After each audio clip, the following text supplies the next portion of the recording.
I spent 4 hours staring at my own ceiling, completely paralyzed, watching 3 strangers dismantle my entire life. I wasn't asleep. I was wide awake, trapped in a body that felt like it had been turned to stone, while the girl I'd invited over for a quiet movie night whispered in my ear that my kindness was a target. 3 months ago, I matched with Elena. She was stunning, soft-spoken, and seemingly terrified of the world.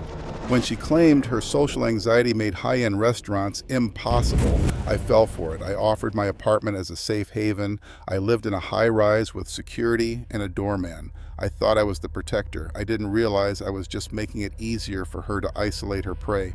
She arrived in a simple sundress, looking completely harmless. For the first hour, I was proud to show her around. I didn't notice how her eyes lingered on my electronics or the way she tested the latch on my balcony door. When we got back to the kitchen, she pulled out 2 unlabeled bottles of craft cider. She made it a game. Close your eyes, take a drink, and guess the secret ingredient. I took a long, deep pull. It was sweet, followed by a sharp, metallic tang. I laughed and guessed cinnamon. Elena just smiled, a wide, static expression that didn't reach her eyes. Within 5 minutes, the room began to tilt. Gravity tripled, my legs turned to lead, and my tongue felt too large for my mouth. I tried to reach for the counter, but I collapsed back into the stool, my body sliding toward the floor in slow motion. Elena didn't move to help. She sat there with a cold, clinical curiosity, watching me lose the ability to breathe. I tried to scream, but it came out as a wet, pathetic slur. The social anxiety was a script. The shy girl was a predator. As my consciousness began to flicker, I saw her pull out a burner phone and send a single text. She leaned over my frozen body and whispered, "You really shouldn't be so trusting. It makes you look weak." Then she unlatched my front door. For the next several hours, I was locked in. I lay on my living room rug, staring at the ceiling, unable to even blink. I heard the clinking of my own tools as they tore my 75-inch TV from the wall. I heard them laughing as they emptied my safe.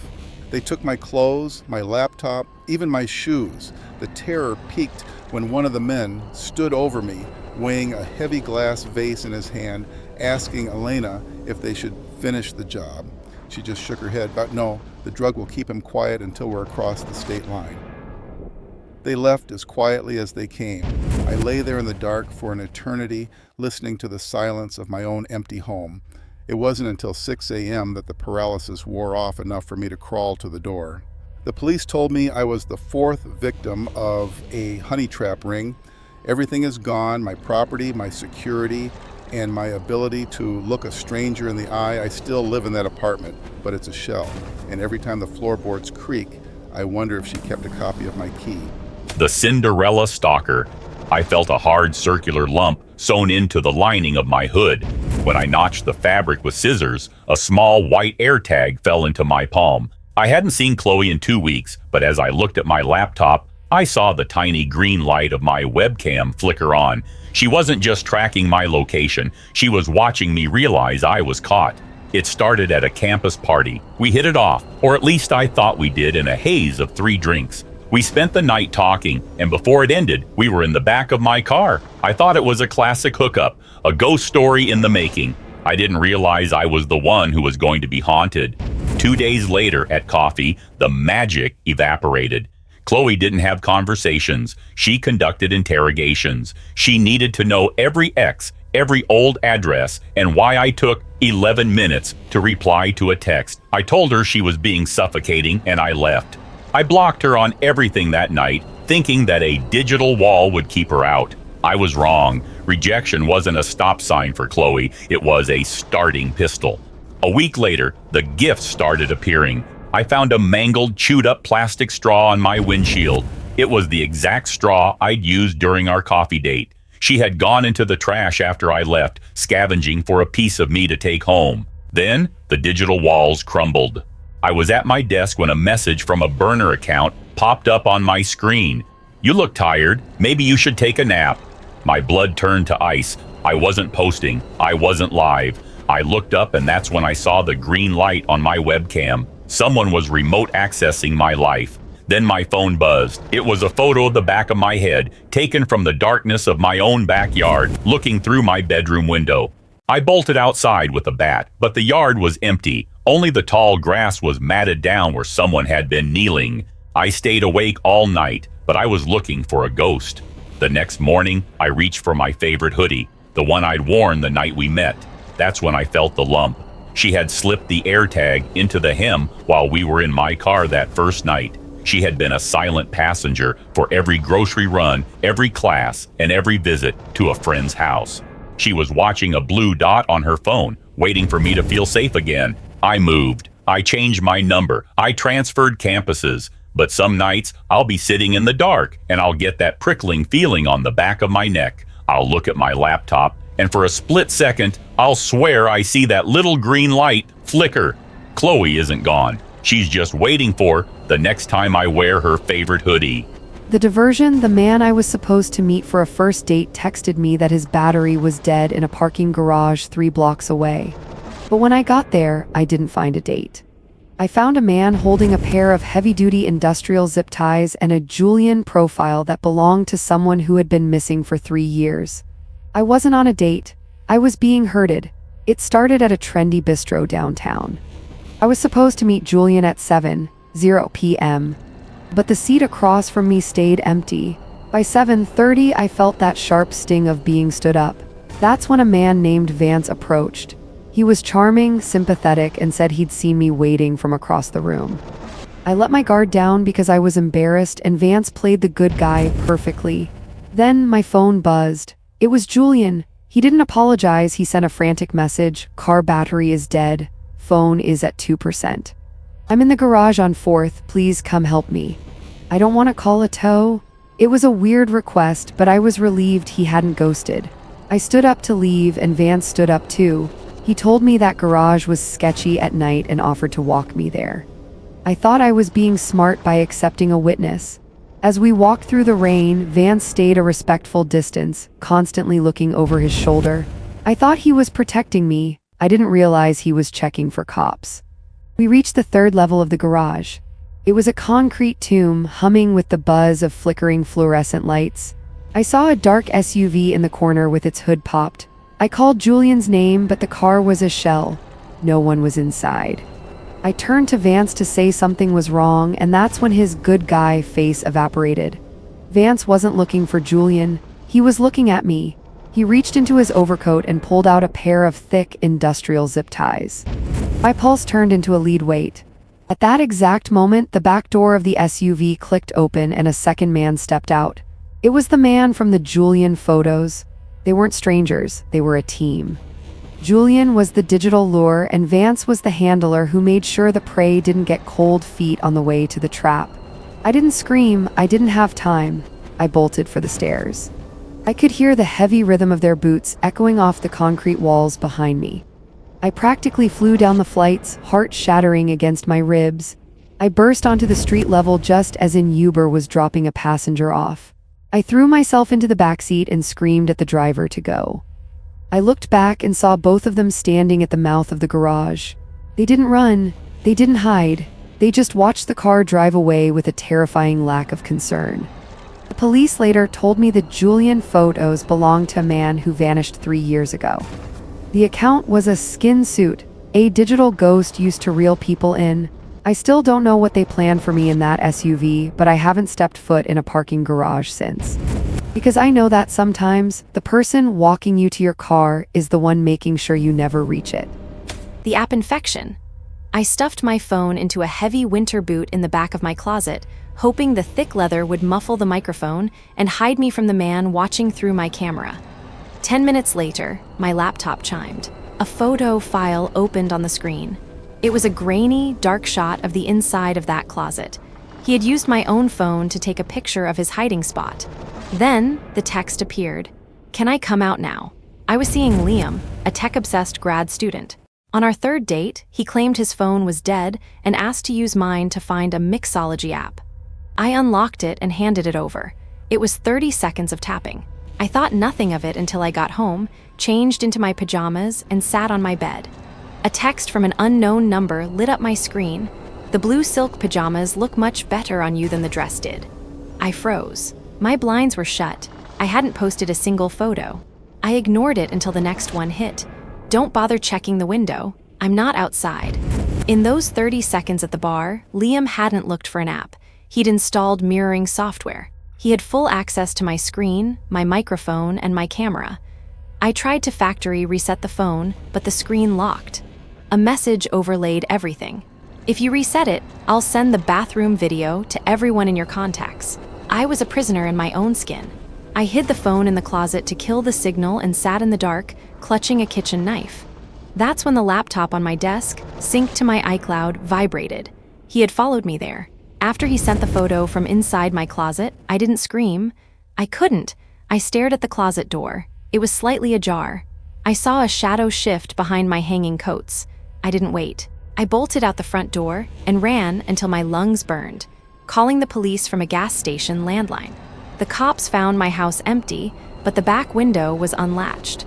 They found a high-definition Bluetooth camera tucked into the base of my ceiling fan. Liam was gone. He scrubbed his digital footprint and vanished into the ether. I moved cities, got a new name, and a new phone. But sometimes, in the dead of night, I hear a faint digital click from across the room, and I wonder if he's still behind the glass, waiting for me to feel alone. The glass house. I was sitting on the edge of my bed, clutching my phone, ready to call the police because I thought someone was trying to break into my house. Then I looked at the floor-to-ceiling mirror on my closet door. In the reflection, I could see the narrow gap under my bed. There was a pair of rugged hiking boots sticking out, the same ones my date, Simon, had been wearing 3 days ago. He wasn't trying to get in. He had never left. I met Simon on a vetted dating app. He was a landscape architect, charming with a smile that felt safe. On our second date, he walked me to my door. I let him step inside for 30 seconds while I looked for a spare light bulb for my porch. That was all it took. While my back was turned, he unlatched the window in my laundry room. For the next 3 days, my house felt glitchy. My smart home system would trigger at 3:00 a.m., cycling the kitchen lights. The thermostat would plunge to 60 degrees while I slept. I blamed software updates. I wanted to believe I was being paranoid. But then I found a crumpled coffee receipt on my kitchen counter from a shop in Simon's hometown. I hadn't been there.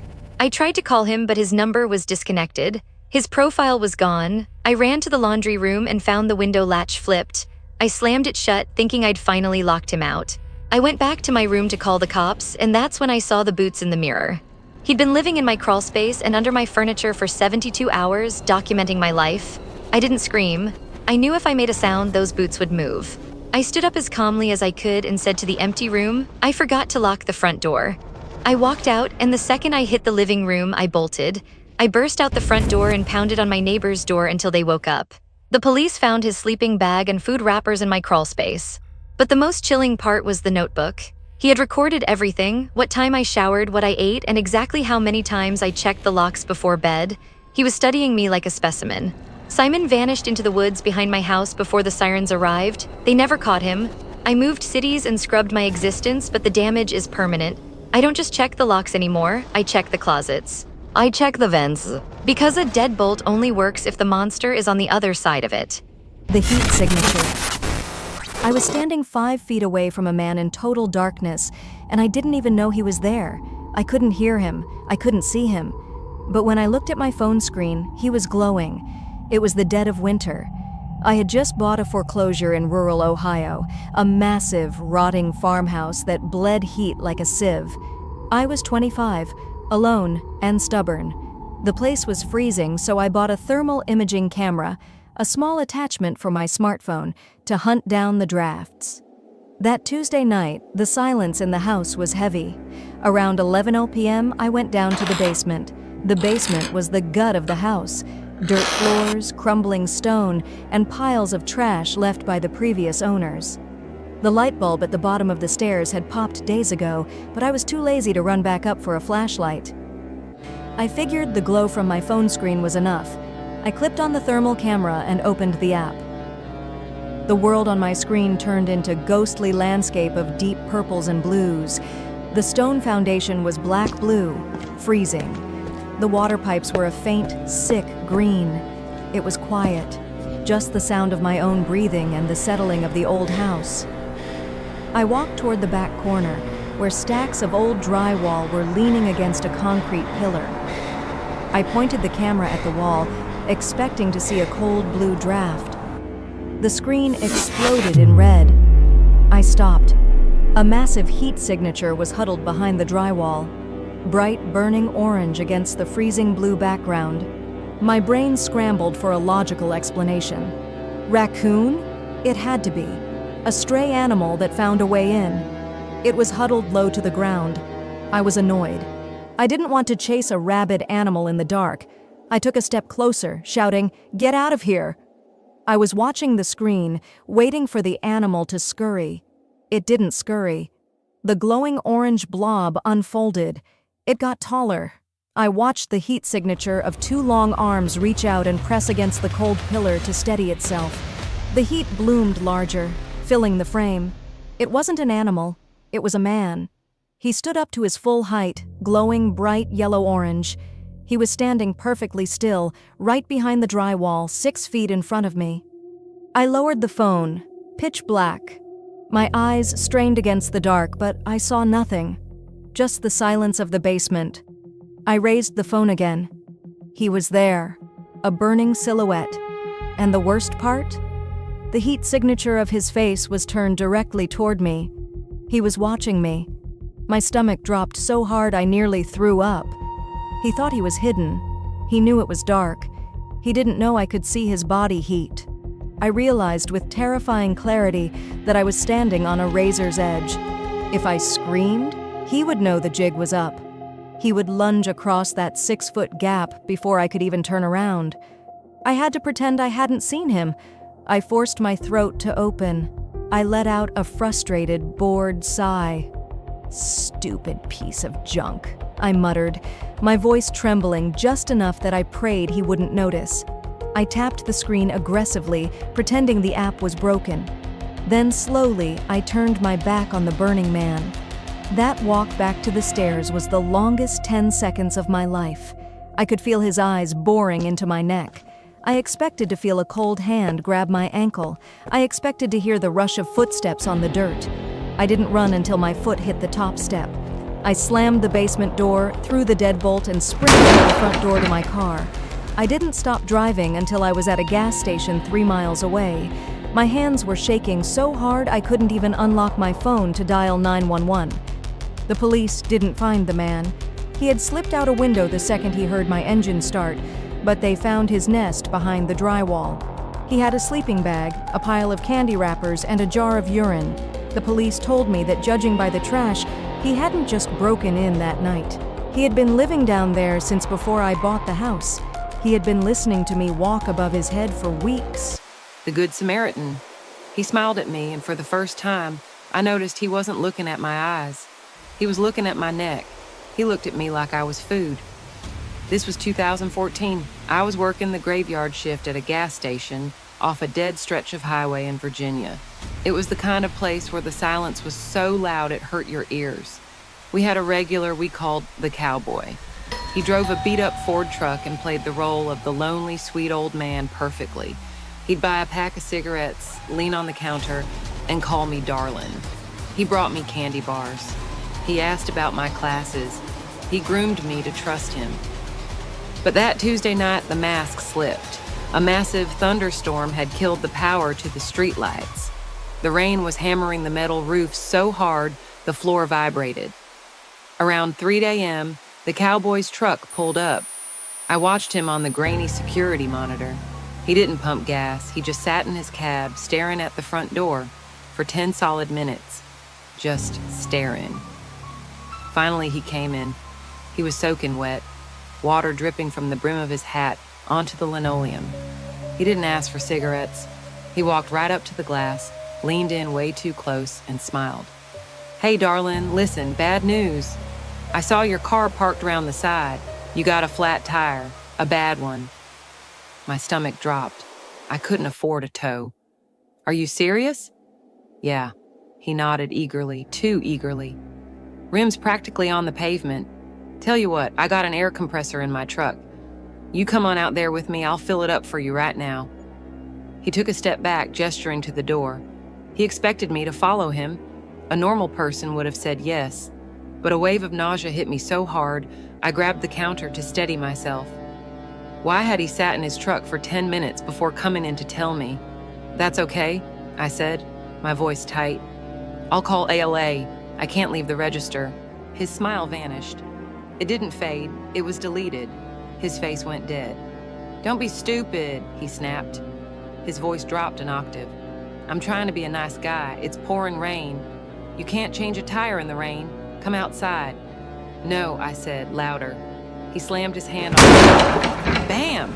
I jumped back, knocking over a display of lighters. "Come outside," he screamed, spit flying from his mouth. "Get out here now." I didn't think. I reacted. I grabbed the remote lock for the front door and hit the button. The magnetic lock slammed home with a heavy thud. "Get out," I yelled, grabbing the phone. The cowboy didn't leave. He lunged at the glass partition, pounding on it with his fist, screaming things I won't repeat. I huddled under the counter, sobbing, listening to him try to break through the bulletproof glass to get to me. Then, just as abruptly as it started, the pounding stopped. I heard his truck engine roar and tires squeal out of the lot. When the police arrived, the officer went out to check my car. He came back inside looking grim. "Was it flat?" I asked, trembling. "It wasn't flat, miss," the officer said. "It was slashed." He walked me to my car.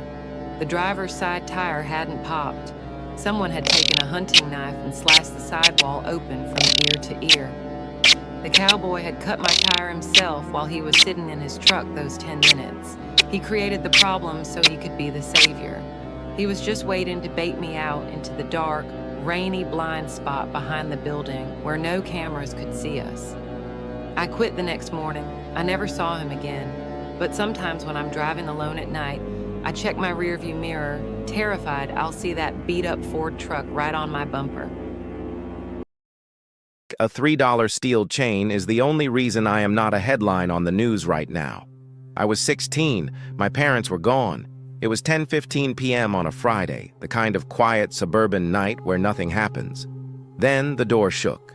Bang, bang, bang. It wasn't a knock. It sounded like someone was trying to punch a hole through the wood. My heart hammered against my ribs. I crept to the peephole. A man was standing there in a bright yellow high-visibility vest and a white hard hat. He was shifting his weight from foot to foot, looking around frantically. I unlocked the deadbolt and cracked the door, but the chain caught it, leaving a 3-inch gap. "Yeah?" I asked. The guy slammed his face against the crack. His eyes were wide, bloodshot, and he was sweating profusely despite the cold air. "Kid, thank God," he panted, talking a mile a minute. "I'm with the gas company. Massive main line break down the street. Your readings are off the charts. We need to check your basement immediately." My stomach dropped. "A gas leak?" "Yes, a leak," he shouted, checking his watch. "Look, if your furnace kicks on, this whole house is going to be a crater. Open the door now." I reached for the chain. My hand was shaking. I was 16. I was terrified. I didn't want to die in an explosion. But then my brain stuttered. I looked down at his hands. He was holding a clipboard, just a clipboard. No toolbox, no gas meter, no flashlight. I looked past him into the driveway. It was empty.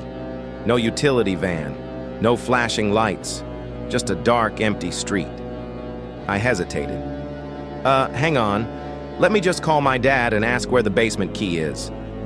The man's face changed. The panic vanished. The concern evaporated. It was replaced by pure, unfiltered rage. "We don't have time for your dad!" he screamed. He threw his shoulder into the door. Bam! The wood groaned. The screws on the chain lock shrieked. He wasn't a gas man. He was trying to force his way in. "Open the damn door!" he roared, jamming his hand through the crack to grab the chain. I saw dirty, grimy fingernails clawing at the metal, inches from my face. I threw my entire body weight against the door. I slammed the heavy oak door right on his fingers. He howled in pain and yanked his hand back. I fumbled with the deadbolt, slammed it home, and twisted the lock. "I'm calling the cops!" I screamed, backing into the hallway. He didn't leave. He started kicking the door. over and over again. Thud, thud. I ran to the kitchen, grabbed a steak knife, and hid behind the island, dialing 911 with shaking fingers. By the time the sirens wailed, the kicking had stopped. The police confirmed what I already suspected. There was no gas leak. There was no construction crew. They found a stolen landscaping van parked 2 blocks away. But the police told me something else that made my blood run cold. When they checked my neighbor's doorbell camera, they saw the man in the vest at my door. But the camera also caught something I didn't see. While I was talking to him, while I was considering taking that chain off, 2 other men in dark clothes were crouching in the bushes right beside the porch, waiting for the door to open so they could rush inside. I never take the chain off anymore. Not for anyone. The lantern. I stopped walking because the light stopped walking. That was the moment I realized I wasn't alone. There is a paved trail behind my apartment complex that cuts through a dense patch of forest. At 3 a.m., it's usually dead silent. But last month, the trail changed. I was a mile deep in the woods when I saw it. To my left, deep in the brush where there is no path, a pale yellow light was floating. It looked like an old oil lantern swinging back and forth, maybe 50 yards out in the thorns. I slowed my pace watching it. The second I slowed down, the light slowed down. I stopped dead. The light swung one last time and hung perfectly still in the darkness. A cold shiver went down my spine. I tested it. I took 3 loud, crunching steps forward.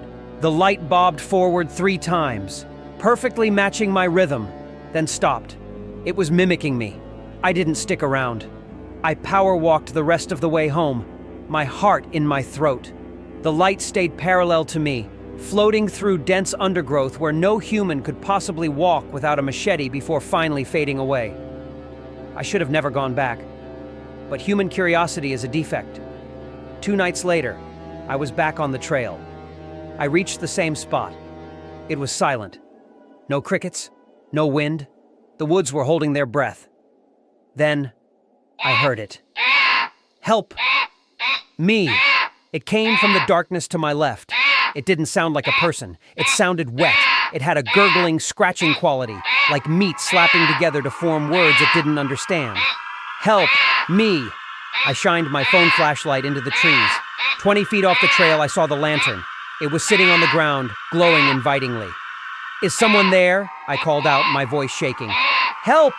Me! The voice repeated. Same tone, same pause, same inflection. It wasn't a plea, it was a loop. A recording being played back by a throat that wasn't human. Against every survival instinct I have, I stepped off the pavement. I took 2 steps into the tall grass, squinting at the light. Click. The lantern turned off. Instantly, I was plunged into total blindness. And then, from the exact spot where the light had been, I heard the sound that still makes me wake up screaming. Snap, crash, snap. Something massive was sprinting toward me through the brush. It wasn't stumbling in the dark, it was charging. It could see perfectly. I spun around and bolted. I didn't care about the noise. I ran until my lungs burned. I didn't stop until I was under the safety of the parking lot streetlights. The next morning, I drove past the trailhead.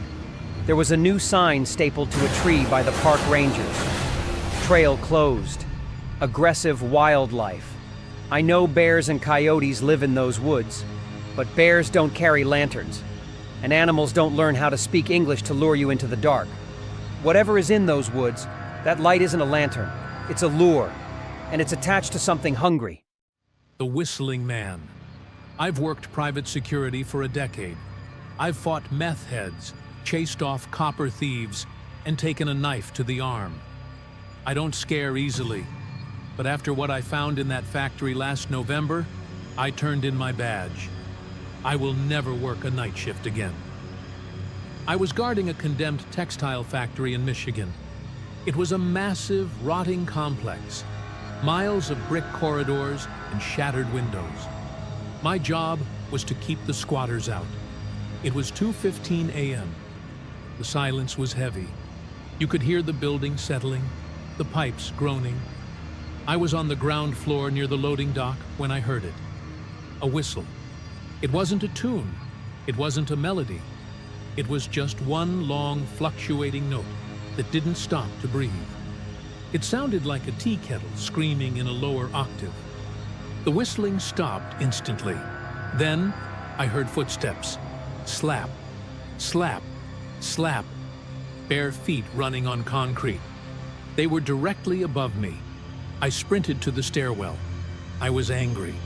I figured it was a junkie trying to mess with me. I burst onto the second floor, my flashlight beam cutting through the dust. "Come out!" I yelled. The beam swept across the massive assembly room, rusted machinery, piles of debris. Then the light hit the far corner. A man was standing there. He was wearing a gray suit that was covered in filth, stiff with grime. He was facing the corner, his forehead pressed against the brick, standing perfectly rigid. "Hey!" I barked, adrenaline dumping into my system. "Turn around! Hands where I can see them!" He didn't move. He didn't speak. He just started whistling again. That same flat, screaming note. I took a step forward. "Sir, I am armed. Turn around." The whistling cut off. He didn't turn around. He didn't look at me. He just dropped. He dropped to all fours like a spider and scuttled toward the foreman's office to his right. The movement was wrong. It was too fast. It was too practiced. "Stop!" I yelled, giving chase.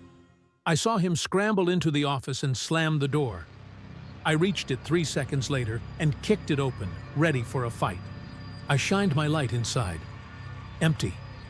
I spun around, checking the corners. Nowhere to hide. No furniture. I looked at the windows, welded shut with steel bars. I looked at the ceiling, solid concrete. I was confused. My brain couldn't process it. I had chased him into a dead end. Then I felt a draft. I looked down at the floor. In the corner, behind the door, there was a return air vent. The heavy metal grate had been unscrewed. It was pushed aside just a few inches. I knelt down and shined my light into the black hole of the ventilation shaft. I expected to see nothing. Instead, I saw a face. He was crammed into the vent, 10 feet down the shaft.